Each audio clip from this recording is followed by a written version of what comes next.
here we go, y'all. The truth about Bronny James playing in the NBA video from Jimmy High Roller. Hey, if y'all don't know, Bronny James did get drafted by the Lakers, pick number 55. I think he got drafted in front of Kevin McCullough from Kansas, which is crazy. I think. With the 2024 NBA draft in the books, there is one major discussion that has dominated the NBA space over the last week. It isn't about the number one overall pick. No, it's about the 55th pick. Teams going into next season. That's what everybody's been talking about. It's about a late second round pick. And for good reason. Because his name is LeBron James. And he's going to play in the NBA with LeBron James. It's a weird and unprecedented circumstance that the NBA has never encountered before. A player who many fans consider to be the greatest of all time playing in the NBA with his own son. With his son. I mean, can you imagine? You think the NBA scriptwriters outsourced their work to ChatGPT, picked the most bad shit result, and called it a day. But after 2 years of speculation, we now know with certainty that Bronny James will be an NBA player. And right on cue, the criticism of his merits and value as a future player in the NBA have already came pouring in. Scouts and GMs claiming Bronny... I understand he wants to play with his dad. Like, that's any player's dream. I just feel like it's such like a premature decision. He needs a year. He needs another year of college. I'd say he averaged like less than 5 a game. He didn't even play the whole season. I feel like he needs another year. But hey, I've heard some talk about him possibly playing in the prospect isn't even worth using a late second round pick on, and that the real value lies in his last name and the leverage it comes with. But how valuable is a second round pick, really? And is Bronny a legitimate NBA player? Hey, we've seen second round picks though turn out to be great. So status. You know, there is that possibility. I just feel like Bronny is number one on my list. I gotta be on the floor with Bronny. I just feel like maybe he declared a little too soon. Today's video is sponsored by SeatGeek, the MLB. Sing it with me, y'all. Thank you. Thank you. Thank you. Thank you. Thank you. Thank you. Thank you. Hey. Ken Griffey Jr., son of Ken Griffey. And in 1990, these two did one of the coolest things a father and son can possibly do. They played in the MLB together. And when I say together, I don't just mean they played in the MLB at the same time. They were on the same team. That's wild. In fact, they weren't just on the same team. And MLB players can play for a long time. Outfield with each other. It's probably the rarest and most badass thing you'll ever see in sports. Making it to the big leagues is one thing, but playing in the big leagues next to your kid is a club exclusive to only these two. And if that wasn't incredible enough, on September 14th, 1990, the Griffeys pulled off something that you will never see again in your lifetime. Don't always play quite as long, you know. Well hit the center field.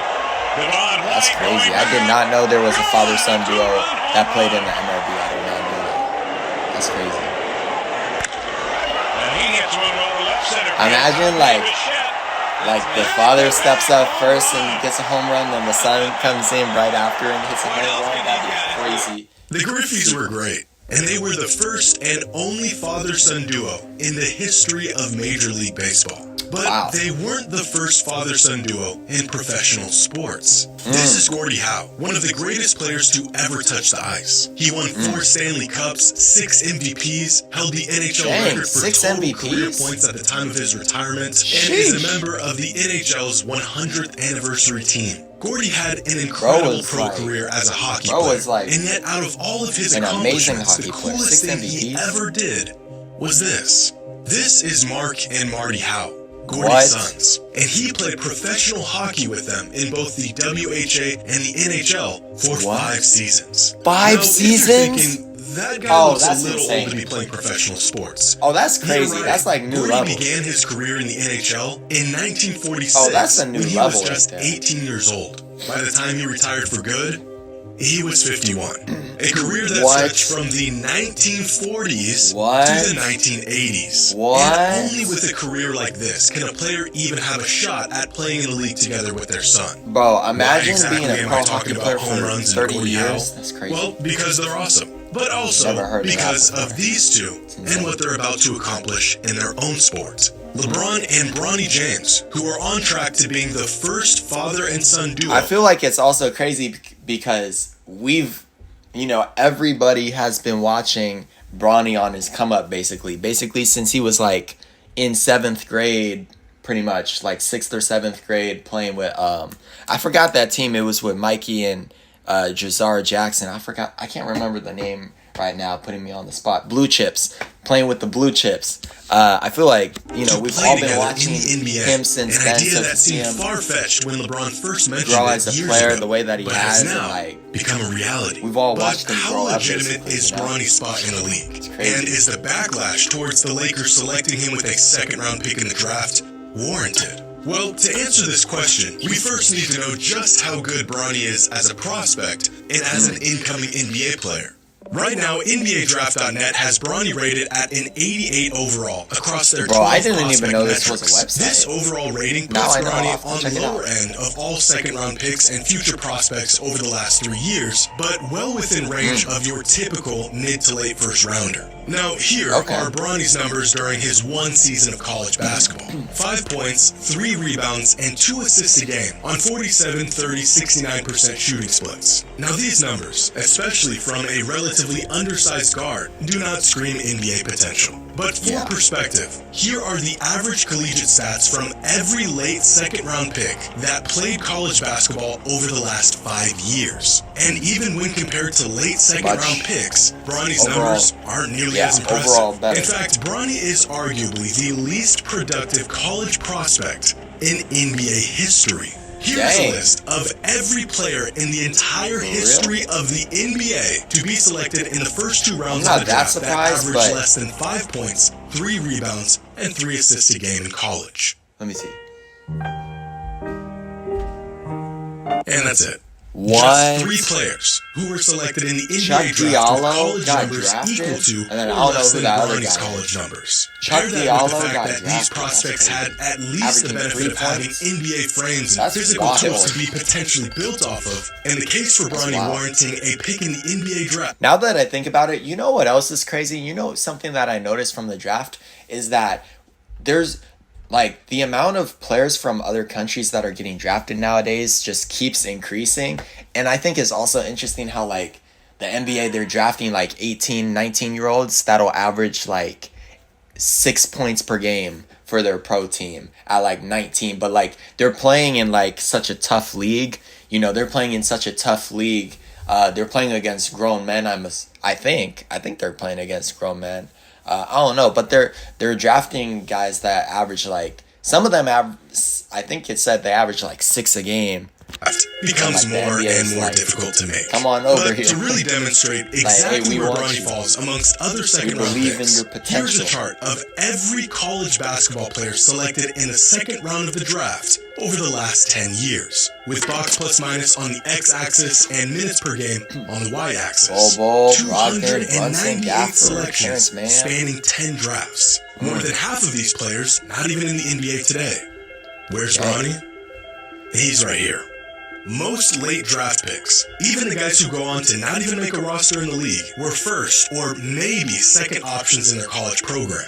Bronny, on the other hand, was an undersized rotational player on a sub-500 team. It doesn't take an NBA scout to know that Bronny James's collegiate career wasn't that of a typical second-round draft pick. But how good is the typical second-round pick? With the rise of second-round sleepers in recent history, most notably players like Nikola Jokic, Jalen Brunson, Herb Jones, and Jordan Clarkson, the potential value of a second-round pick in the NBA draft is about as high as it's ever been. With the help of advanced metrics, the curtain has been pulled back on the value even a solid role player can provide to a winning team. Prospect scouting has gotten more comprehensive than ever before, and these second-round picks have held considerable weight within recent trades around the NBA. But how valuable does that truly make them? Gathered from 10 years worth of draft classes from 2013 to 2022, data shows that, on average, out of the 30 players drafted in the second round, about 6 of them won't even suit up in the NBA. That's about 1 in every 5 players selected in the second round That's that tough. will never see a minute of action in the league. That's Out of tough. the 24 players who do make a roster in their rookie season, about 17 of them end up playing a second season in the NBA. Wow, of bro. those 17 players that are good enough to stick around for more than a few seasons, That's crazy. only about 8 of That's crazy, bro. It's like out of all those second round players, bro, like a lot of them end up playing in the G League, or they'll bounce around to maybe a couple different NBA teams, or they'll be on two-way contracts between the NBA and the G League. It's crazy. Or then, sometimes players will play in the NBA and they won't get the role that they want. And so then, sometimes players from the NBA will go on and to play overseas in another country, have a better role, and make more money, I'm sure, because they have they have a greater role for that team and wherever they're playing, them will go on to be a I think role player depending or on your rotational situation, level it could player. be better Go one step further, play and on pro average, somewhere only overseas. 4 of these second-round picks will become a starting It depends, caliber though. player It in depends. their career. That's about 1 in every 8 players selected in the second round. Or And finally, out of 30 of the become a starter. 298 players selected in the second round of the draft from 2013 to Oh, here we 2022, go. Here we go. only 2 of them became All-Stars.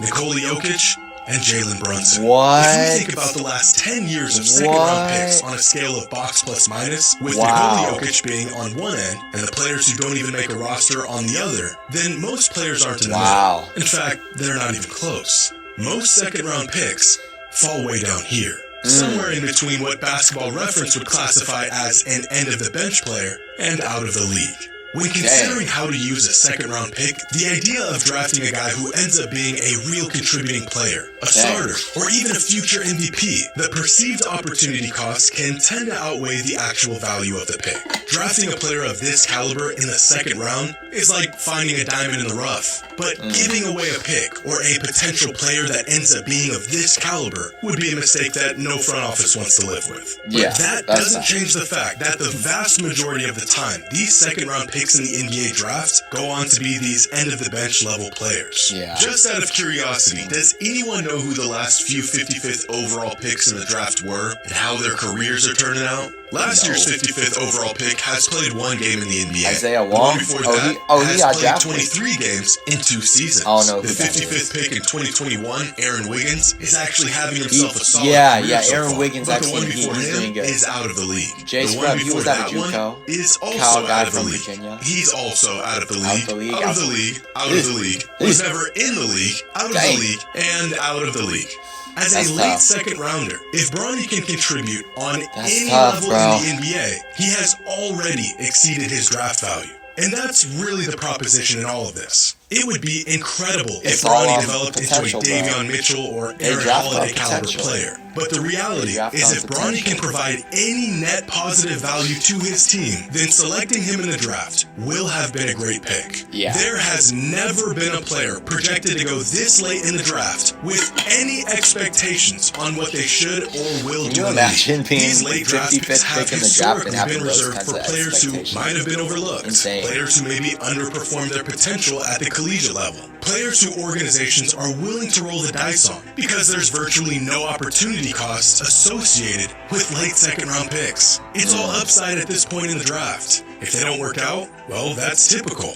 If they do work out, well, then they've beaten the odds. And the very large point being overlooked in all of this talk about potential and value to the team and X's and O's, LeBron James has the opportunity to play basketball with his kid in the NBA. Let's just be honest. This is blatant nepotism. A classic case of it's who you know, not what you know. Yeah. But nepotism has ran rampant in the NBA for decades. And no one cared. Countless players, coaches, executives, owners who got really their is, shot bro. with far less Really merit is. than Bronny has. But now here we are sitting I feel around like it's the talking same in about the the college integrity game, of a too. man who's played 21 seasons in the league and his son because they made the most of an otherwise That's actually paltry crazy. 55th pick in the draft. And I've the played nepotism 21 leaned in years. their favor this time around.